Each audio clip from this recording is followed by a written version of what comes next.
Olá pessoal, muito boa tarde a todos que estão assistindo mais um Bem Informado nessa plena terça-feira, maravilhoso e abençoado. Só tenho a agradecer, muito obrigado a todos pelo carinho, obrigado a todos pela audiência.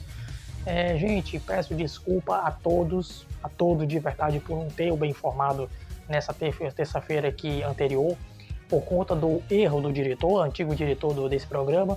Agora o diretor novo é o Isaac, né? O Isaac, meu grande amigo. Peço todo desculpa por não ter o Bem Informado, né? Porque nunca aconteceu isso. Sempre quando acontece, sempre a gente chama a atenção dele, sempre tentamos orientar ele da melhor forma, mas ele sempre falha na hora das edições, né? E quando ele postou o vídeo, do nada tirou do ar, depois colocou programado, né? Mas é assim mesmo as coisas, né? Mas é importante que o Lucas já orientou, o Lucas já disse que não deve ser feito assim, porque quando a gente faz a área de jornalismo, quando a gente faz aquilo que a gente tem que fazer, sempre a gente entrega na hora certa, na data certa, e esse programa é um programa respeitado por todos vocês. Então peço mil desculpas a vocês por não ter o Bem Informado na terça-feira anterior, tá bom? Hoje tá terça-feira de hoje, né, que hoje é uma terça-feira muito abençoada, e eu só tenho a agradecer, muito obrigado a todos pelo carinho, e mil desculpas mais uma vez. Vamos que vamos, hoje, primeira matéria de hoje, meus amigos. Lojas apontam liquidações para vender estoques antigos e renovar coleções. Vejam aí. Anos seguidos, sempre com o roteiro de compras na cabeça. Telefone, televisão, coisas para casa, panelas, essas coisas. A rede de varejo anunciou que os descontos chegam a 80% em alguns produtos. Dessa vez comprei aspiradora, mas assim que abriu a loja comprei geladeira. Uma eu vou dar de presente e a outra eu vou usar, né? É sempre bom aproveitar as oportunidades, porque uma vez por ano, a gente tem que aproveitar mesmo. Já o Rafael não ficou muito satisfeito com as promoções de celular. Celular, por enquanto, eu não achei nenhum que está compensando, não. Segundo a empresa, a liquidação é comparável à da Black Friday. Hoje é um dia que a gente vende o equivalente a uma semana de vendas. E a nossa intenção hoje é crescer em relação ao ano passado. Os lojistas dos shoppings também estão apostando nas promoções para liquidar os estoques do ano passado e apresentar a coleção 2026. Neste shopping, as promoções são variadas e os descontos chegam a 70%. Pessoas podem, inclusive, antecipar toda a compra de materiais escolares. Para o lojista é muito importante, porque a gente já começa o ano incentivando as vendas e também podendo liquidar os estoques, podendo também trazer novas coleções. A Fernanda não sabia das liquidações, veio ao shopping para comprar presentes. Acho que vou comprar 2 presentes e ainda alguma coisinha a mais para mim. Este shopping em Fortaleza antecipou a liquidação. Geralmente essa liquidação acontece na segunda quinzena de janeiro. Esse ano, estrategicamente, o shopping trouxe para o início do mês, para aproveitar todo esse movimento de volta às aulas, de férias, de turismo na cidade e também o movimento de troca de presentes. Vim trazer as crianças para brincarem, mas acabei comprando ali uma coisinha que eu já estava de olho há algum tempo acompanhando e deu certo. Em Goiânia, a vendedora comemora a temporada de promoções. Nossa expectativa está altíssima, porque foi um final de ano muito movimentado, sabe? E muitas pessoas também aguardam esse janeiro, que é aquela queima de estoque, muita promoção. Segundo dezembro no ano. Costumo olhar as promoções constantemente, mas agora sempre é melhor mesmo. A Renata aproveitou os descontos do comércio de Belo Horizonte para fazer as compras das férias. Estou comprando acessório para praia, que eu vou viajar, então deixei virar o ano para poder comprar alguma coisa assim. A Confederação Nacional de Dirigentes Lojistas orienta o consumidor a pesquisar e a evitar comprar por impulso. Tem boas promoções sim, mas é pesquisar bastante. Algumas lojas esperam um pouco mais, principalmente quando ainda estão relacionadas com o movimento de férias, apesar de ter preços bons. O que a gente percebe é que quando o consumidor entra na inadimplência, é difícil sair. Vamos para a próxima matéria de hoje, meus amigos. Lula veta a redução de pena dos condenados pela tentativa de golpe. Veja aí. Olha, o projeto batizado de PL da dosimetria foi vetado integralmente. O texto, como saiu do Congresso, prevê a redução de penas e também do tempo de cumprimento da pena em regime fechado para todos que participaram de atos golpistas e beneficia, por exemplo, o ex-presidente Jair Bolsonaro, condenado a 27 anos e 3 meses de prisão e que já está cumprindo a pena. Bem, na justificativa do veto, o governo argumentou que a proposição, o projeto, é inconstitucional e contraria o interesse público, uma vez que a redução da resposta penal a crimes contra o Estado Democrático de Direito daria o condão de aumentar a incidência de crimes contra a ordem democrática e indicaria retrocesso no processo histórico de redemocratização que originou a nova República. E também que a facilitação de condutas que ameaçam o Estado Democrático de Direito representaria não apenas a impunidade baseada em interesses casuísticos, mas também a ameaça ao ordenamento jurídico e a todo o sistema de garantias fundamentais alicerçado na Constituição. Bom, esse veto do presidente Lula ainda pode ser derrubado, por deputados e senadores. E a oposição, claro, reagiu. O relator do projeto na Câmara e presidente do Solidariedade, deputado Paulinho da Força, disse em nota que o veto reabre tensões que já tinham sido superadas. O líder do PL na Câmara, deputado Sóstenes Cavalcante, afirmou numa rede social que o veto será derrubado pelo Congresso. A derrubada depende dos votos de 257 deputados e de 41 senadores. A assinatura do veto foi na solenidade do Palácio do Planalto, que lembrou os 3 anos dos ataques às sedes dos 3 poderes, em 8 de janeiro de 2023.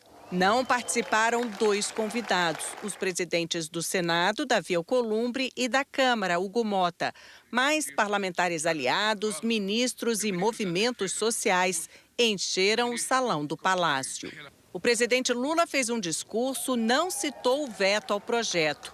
Disse que o 8 de janeiro será lembrado como um marco na defesa das instituições democráticas. Esse ato de hoje é uma exaltação, sabe? É esse momento que estamos vivendo. É esse momento de manutenção do Estado de Direito democrático, ao acompanhar o comportamento da Suprema Corte, que foi um comportamento magistral, em que não se submeteu aos caprichos de ninguém e que pode permitir que, quando você exerce a democracia, a gente pode ver as coisas acontecerem da forma mais previsível possível. À tarde, no Supremo, mais um evento para lembrar o 8 de janeiro. O presidente e ministro Edson Fachin abriu uma exposição que homenageia servidores do STF que participaram da recuperação das áreas destruídas do tribunal. E no discurso afirmou que o que aconteceu foi uma ação premeditada, pautada pela negação do diálogo, e disse que é preciso permanecer vigilante em defesa da democracia. O Estado de Direito democrático está em crise no mundo contemporâneo. É preciso resistir, sempre dentro dos marcos democráticos. E o caminho é a institucionalidade. E o Brasil está dando um grande exemplo de resiliência ao mundo. Nada obstante, a memória é um alerta e uma advertência. Porque o preço da democracia e da liberdade é mesmo, como já se disse, uma eterna vigilância.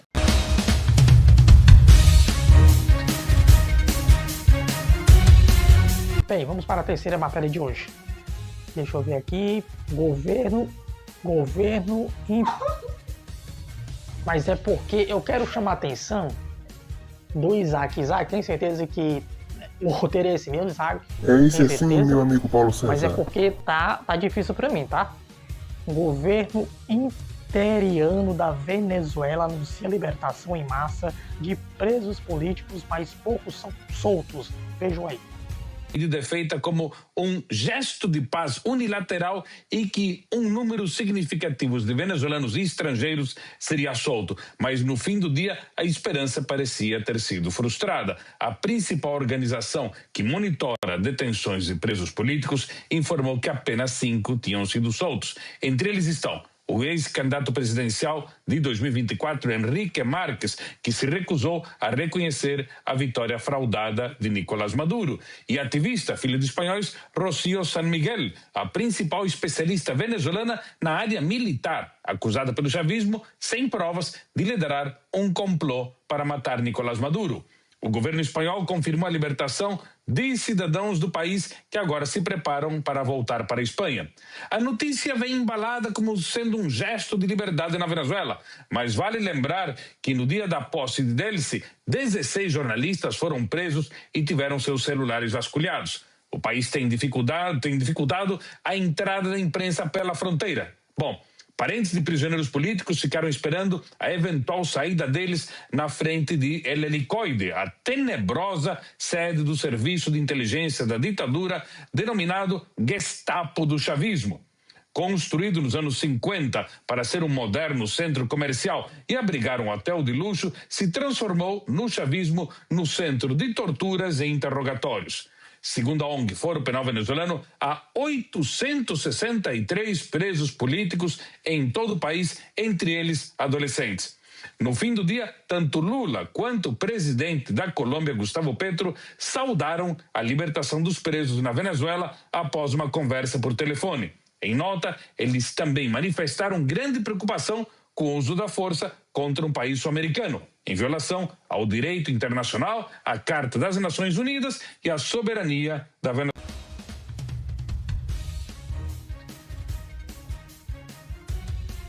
Vamos para a próxima matéria de hoje.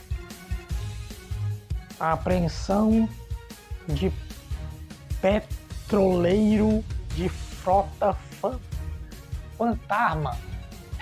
O Isaac, tem certeza, Isaac? Solta aí. São imagens um pouco, enfim, são poucas imagens, é apenas um barco da Guarda Costeira americana perto do Marineira, né, aquele navio petroleiro que foi apreendido ontem depois de uma perseguição de mais de 2 semanas. Era um navio que estava chegando na Venezuela e provavelmente levaria petróleo para a Rússia. Lembrando que a Venezuela, apesar de estar com esse embargo do petróleo, né, da navegação de navios petroleiros por parte dos Estados Unidos, antes vendia muito petróleo no mercado paralelo, tanto para a Rússia, quanto para a China, quanto para o Irã. Então, os Estados Unidos fizeram essa apreensão, então a gente vê essa imagem, mas não vê detalhes como a gente acompanhou naquela primeira apreensão lá em novembro, né, de um helicóptero chegando, os militares descendo de rapel. Tudo isso foi descrito pela imprensa russa, mas a gente não tem essas imagens. Tudo que o governo americano divulgou foi isso, mas a gente acompanhou. Foram 2 semanas de perseguição a esse navio que chegou a ser escoltado num certo momento por um submarino russo. Então, teve toda essa tensão que pode levar também a uma tensão entre os Estados Unidos e a Rússia, porque a Rússia era uma das maiores compradoras desse petróleo que a Venezuela vendia ilegalmente, Kovalik.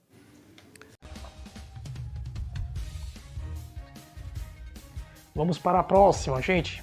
Acontece. É porque tem coisas aqui que eu entendo e tem coisas que eu não entendo.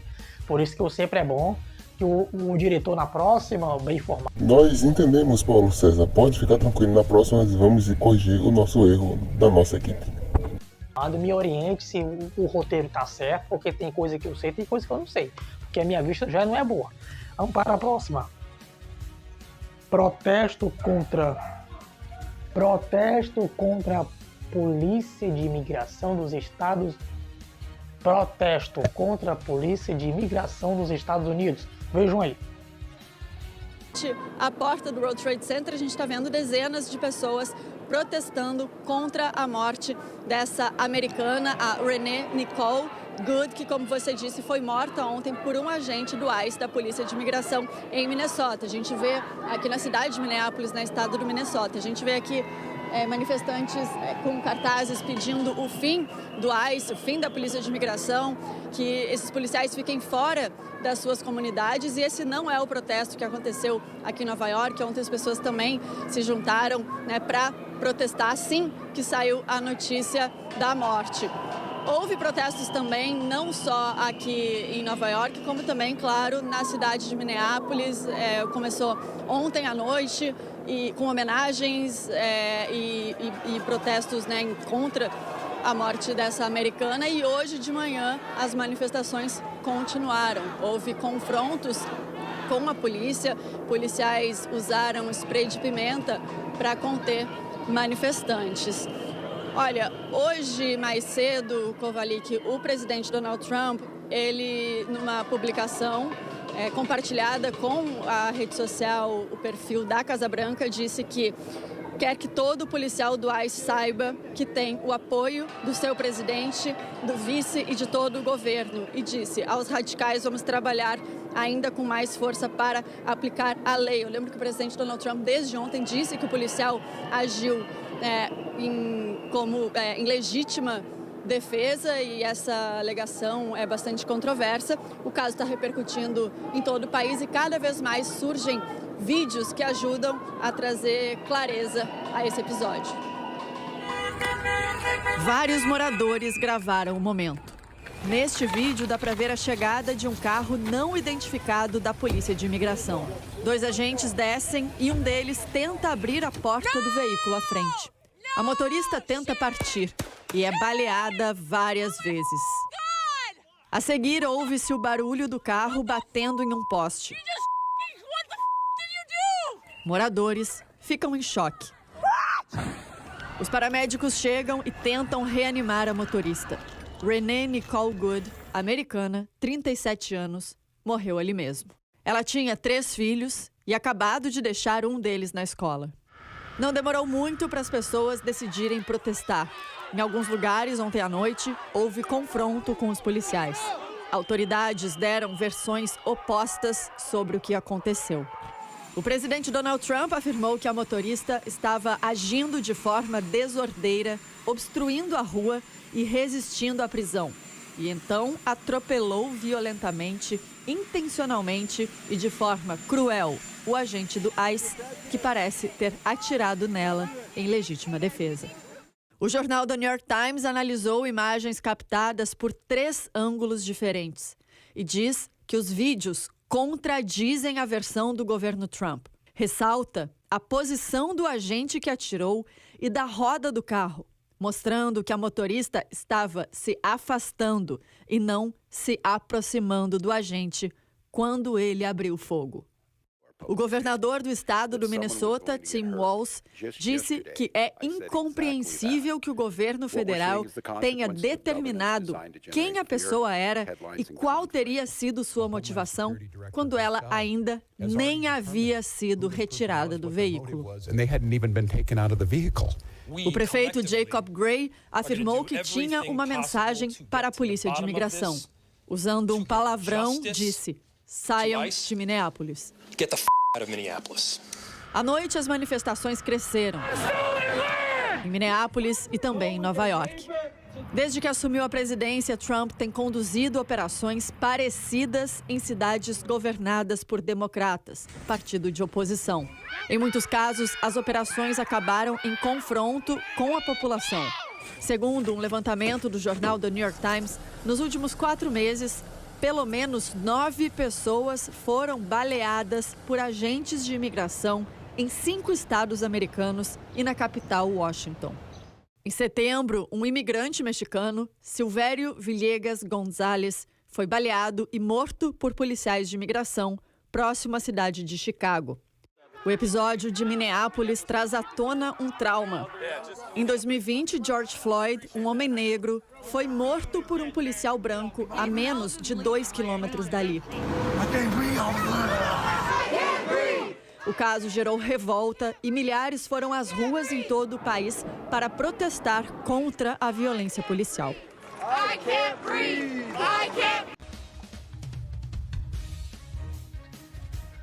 Vamos para a próxima matéria. Caramba, 7 matérias. neurologista, explica a relação entre o calor e a enxaqueca. Saiba como evitar a crise. Vejam aí.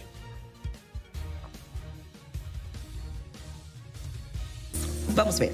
O calor, ele deflagra enxaqueca em pessoas sensíveis, pessoas predispostas à enxaqueca. 20% das mulheres e 10% dos homens têm, então é importante na população brasileira o calor como fator. Existem estudos que mostram que a cada 5 graus de elevação no calor aumenta 10% as consultas de enxaqueca nos consultórios especializados. O calor leva despercebidamente à desidratação, que é por si um deflagrador. O calor provoca vasodilatação, que também pode ser um deflagrador. No calor, as pessoas dormem mal e essa má qualidade de sono também é deflagradora. Então, o calor é um deflagrador de enxaqueca em pessoas suscetíveis.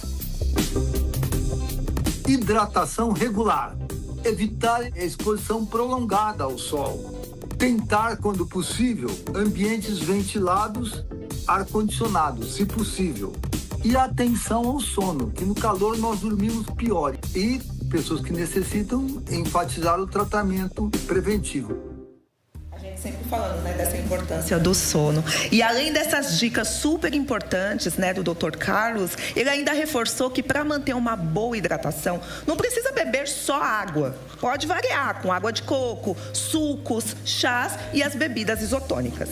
Então, quer dizer, um líquido ao longo do dia, de diferentes formas, vai fazer bem para a saúde, né? Sempre faz bem. Obrigada, viu? Imagina, amiga. Até amanhã. Até amanhã. Até Tchau, amanhã. Gente. Próxima matéria e última. Aumento da gasolina e gás de cozinha em 2026.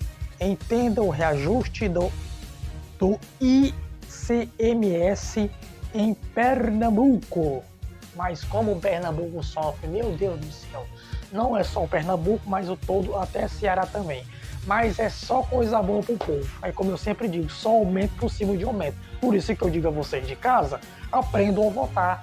Aprendam a votar, porque tá chegando as eleições aí, então vamos dar resposta e vocês verem que as coisas estão certas, tudo bem, deixa continuar. Mas se as coisas estão erradas, aprendam a votar, porque vocês só ganham isso. É aumento por cima de aumento, a pessoa já recebe um dinheiro tão pouco no final do mês, entrega coisa dinheiro para fulano, dinheiro para ciclano, dinheiro para luz, dinheiro para gás, dinheiro para tal, e não sobra nada nem para comprar um pão, não é verdade? Por quê? Porque as contas sempre que a gente paga tudo é caro, né? Até o preço dos alimentos estão tudo caro, né? Então, vocês sabem como é que tem que fazer, é dar resposta nas eleições. Se vocês verem que tá bom para vocês, continua isso daí. Se ver que tá pior, tá na hora de trocar. Tá na hora de trocar, né? Vejam essa matéria aí. O ano de 2026 começou com aumento no preço dos combustíveis em todo o estado, por causa do reajuste do ICMS. E aqui em Serra Talhada não foi diferente. Motoristas já sentem o impacto no valor da gasolina, do diesel e também do gás de cozinha. O reajuste do ICMS sobre os combustíveis entrou em vigor no dia 1º de janeiro de 2026 e passou a valer em todo o estado de Pernambuco.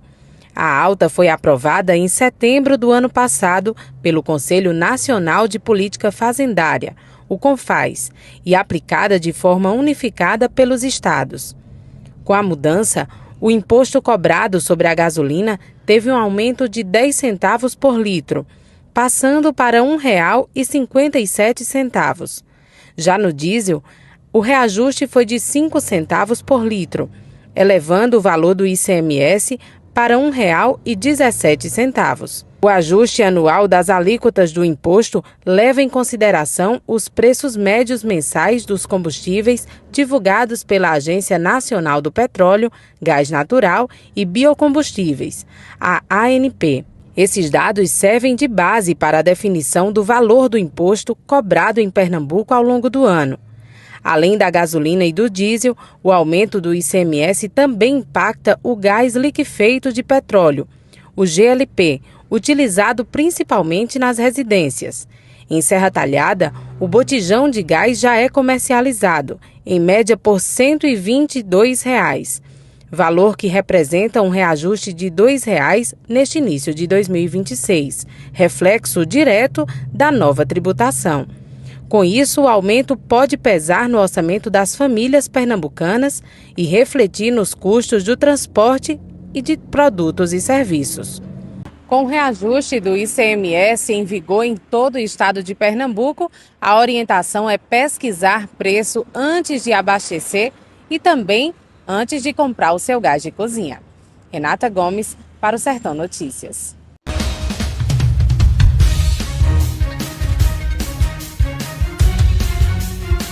Agora você pode usar o seu tablet, que agora já terminou as matérias, agora eu vou dar minhas opiniões. Bem, gente, o que eu acho de tudo isso, esses aumentos aí, é uma vergonha para a sociedade. Desculpa, mas eu voto também. Mas também eu aprendi a votar. Claro que um voto meu não serve de nada, né? Porque comparação de milhões e milhões de pessoas, bilhões de brasileiros, se cada brasileiro que me assiste aqui, eu bem informado, que cada pessoa da família brasileira, que eu tenho o maior respeito, que são vocês, aprendesse a votar direitinho, eu tenho certeza que as coisas andavam no ponto certo. Sabe por quê? Porque o que mais deixa preocupado para eles é que eles querem o poder, a caneta. Porque uma canetada dessa muda tudo. Muda a segurança, muda a educação, muda os preços dos alimentos, muda os preços dos gás, muda o que mais?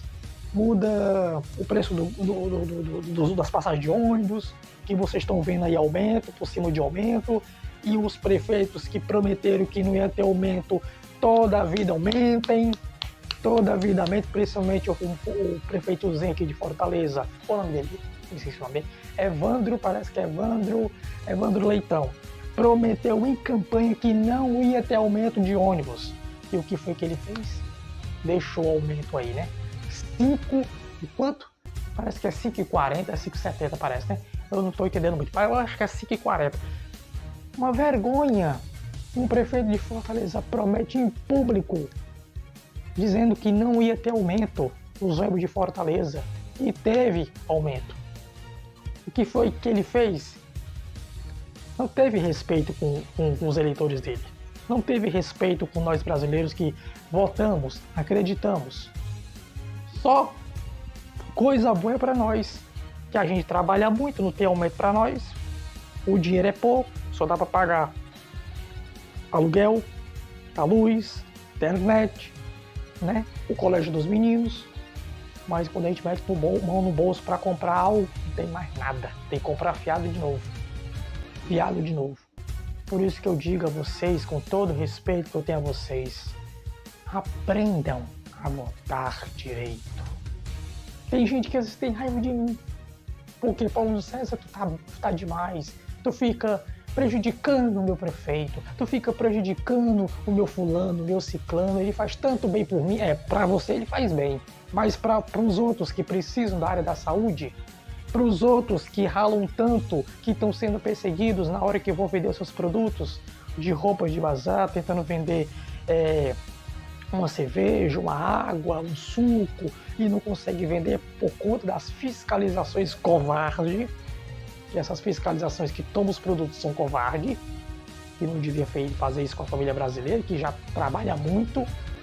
Aí eles tomam os produtos, espancam as famílias, tá com cacetete, tá com spray de pimenta, esculhambam, xingam, me dê pra cá, porque se não der pra cá você vai levar uma cacetada. E o prefeito fica lá no gabinete dele e não tem nenhum respeito para a família brasileira, que votou nele, que acreditou nele. Pelas palavras dele, vocês nunca vão ser perseguidos. E o que acontece? Vocês mesmo vê, não conseguem vender nada. Não conseguem vender nenhuma água sequer. Que estão sendo perseguidos, estão sendo humilhados, estão sendo espancados. E é isso que vocês vão querer para a vida de vocês? Me respondam aí com toda sinceridade. É isso que vocês vão querer para a vida de vocês? Sendo perseguidos, sendo humilhados, sendo espancados, não deixando vocês trabalhar para colocar o sustento de casa? Como é que vai ficar a situação de um filho de vocês ver os armários vazios, sem comida para comer, sem ter um almoço digno, sem ter uma merenda digna?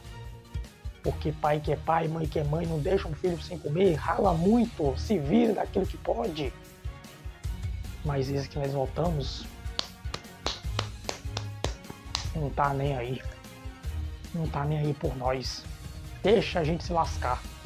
Deixa a gente se lascar. Melhora num lado e piora no outro. Melhora de tal coisa, piora no outra coisa, né? Mas a resposta está na mão de vocês, nas eleições que vai vir, tá? Julguem vocês mesmos o que vocês veem, o que está acontecendo com vocês mesmos. Se vocês acham que está certo, deixa ele continuar. Depois não reclame quando você for numa UPA, depois não reclame quando o UPA só tiver um médico. Depois não reclame quando não tiver medicação. Depois não reclame quando não tiver uma saúde digna. E quando você chega na UPA, você é bem recebido. E quando você vai chegar na UPA, você é mal atendido, né? Então, a resposta está na mão de vocês. Eu falo essas coisas, sabe por quê? Porque eu sou cidadão, eu voto, entendeu? Quando eu vejo uma pessoa que não está dando certo, eu troco. Se não der certo aquele vereador, eu troco por outro. Se não der certo aquele prefeito, eu troco por outro. E assim por diante.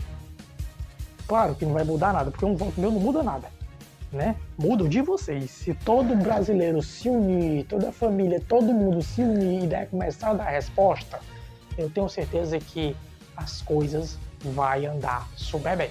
Mas só vai andar super bem se vocês derem a resposta. Então, vejam aí, analisem, bote a mente para pensar, analisem e pense. Esse fez coisa boa, continua. Esse fez coisas ruins, vamos trocar. Chega, para mim, chega de humilhação, chega de perseguição, chega de ser agredido, chega de eu não conseguir vender nada para colocar o sustento para os meus filhos. Chega, para mim já deu, vou trocar. Então, dê a resposta. A todos, muito obrigado pelo carinho, obrigado pela tua audiência. Que Deus abençoe, que Deus proteja a todos vocês, que Deus ilumine o caminho de vocês. Obrigado mais uma vez à direção do Isaac, obrigado mais uma vez ao Lucas e obrigado a todos que assistem o Bem Informado. Que Deus abençoe, que Deus proteja e até lá. Tchau.